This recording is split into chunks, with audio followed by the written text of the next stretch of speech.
In this video, we will look at how a pragmatic approach to knowledge affects our understanding of research-based teaching and learning. So the philosopher who primarily is linked to education and American pragmatism was John Dewey. He laid the foundations for a conception of the school as an arena where students should learn basic democratic values. In line with pragmatism, he argued that this meant that students would practice democracy. The school therefore functioned as an embryonic community where students learned to be democratic primarily by taking part in social and interactive and interactive processes that contributed to their common democratic maturity.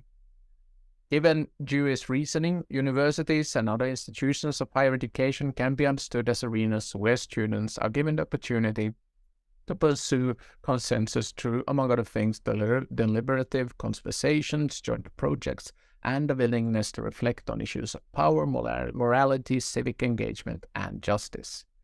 This is also in line with what is usually described as constructivist pedagogy, which is associated with Jean Piaget. The pedagogy that Piaget opposed was one that perceived that knowledge is obtained by transferring it to students, perhaps primarily by teachers repeating to students what they are expected to know. Instead of this rather passive pedagogy, Piaget and others therefore proposed that knowledge is created by a person interacting with the world. The task of universities and other institutions of higher education will therefore include creating opportunities for students to meet, to be confronted by each other's differences, and allow them to work together to gain knowledge about the world, life, and everything else. The perspectives offered by American pragmatism and constructivist pedagogy are important for understanding research-based teaching and learning because it shifts the focus towards other qualities that one wants students to acquire than the ones a positivist perspective offers. These qualities, I would further argue, also are important for producing mini researchers out of students, which I talked about in the previous video. Scholar Paul Hager argues that a distinction can be made between what he describes as relatively low-level thinking activities and higher-level thinking activities. To the lower ones, he counts recalling, comparing, and classifying, and perhaps it is reasonable to say that this is the realm of positivist reasoning. The higher-level thinking activities, on the other hand, concerns credibility evaluation, assumption identification, and determination of strengths and arguments or claims. I do not accept the hierarchy between different forms of knowledge that he is suggesting, but I do think he is correctly identifying that higher education concerns other forms of knowledge than only recalling, comparing, and classifying. One way of summing up what Hager is getting at is the ability to think critically. Critical thinking can be understood as a process, method, attitude, or tool that helps us to evaluate information, current affairs, social composition, and assumptions. This is further a process that goes beyond recalling, comparing, and classifying. It is also a process of introspection and self-criticism.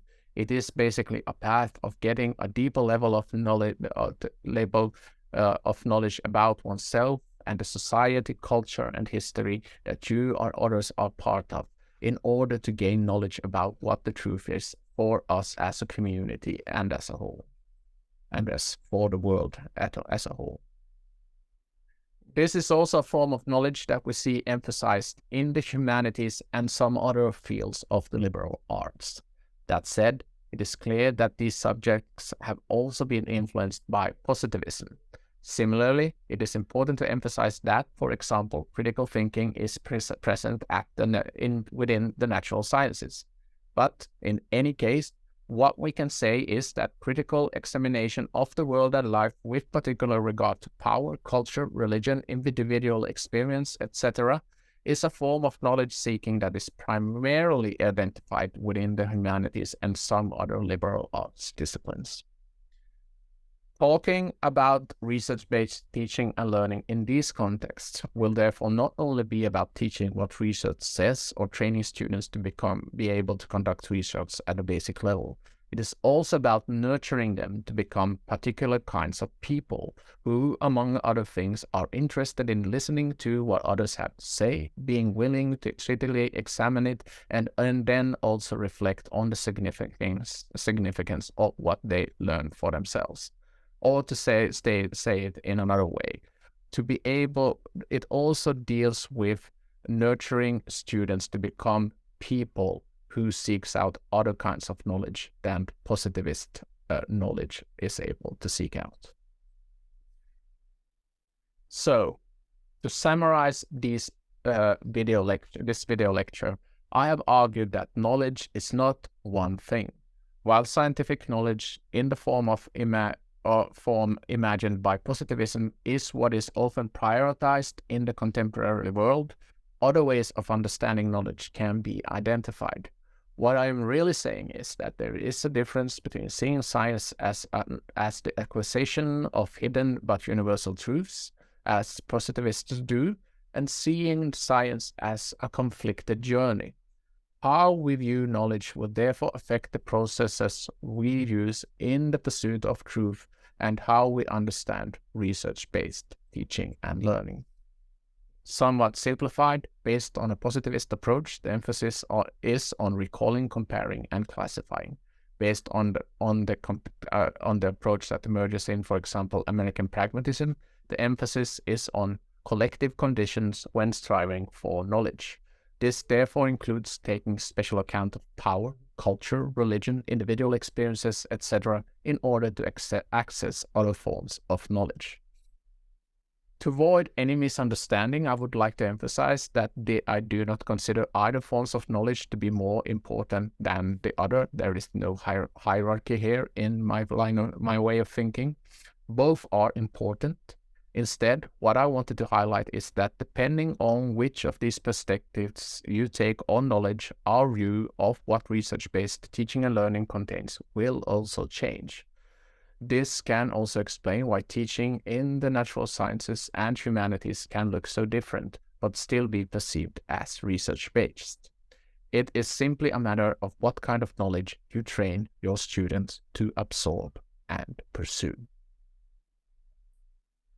So that was all I had for you at this time. I hope you have gained some insights from these videos, but thank you anyway for watching. See you soon.